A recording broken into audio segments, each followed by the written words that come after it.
A historic day for Arizona and for Native Americans who call our state home. As we approach what has become a very controversial federal holiday, an effort to acknowledge the true history and contribution of Indigenous peoples is finally taking place. October 12th, Columbus Day, will also now be known as Indigenous Peoples Day in Arizona.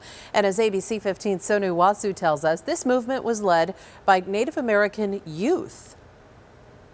For too long, way too long, our stories were told for us. Today's proclamation acknowledges a flawed history, sometimes a sad history, but one that can be replaced by true respect and appreciation.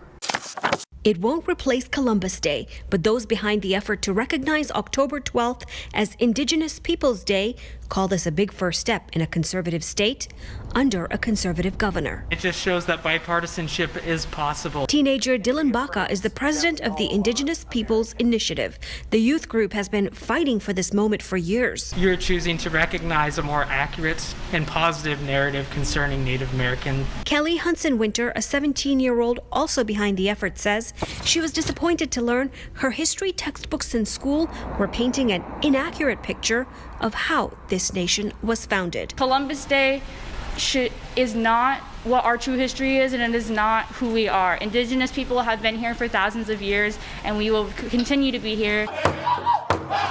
The historic proclamation signed into effect by Governor Ducey rejects oppression against underrepresented groups, recognizes Indigenous people as the first inhabitants of the Americas, and acknowledges historic injustices suffered by Indigenous people. Our ancestors, I know, are happy today.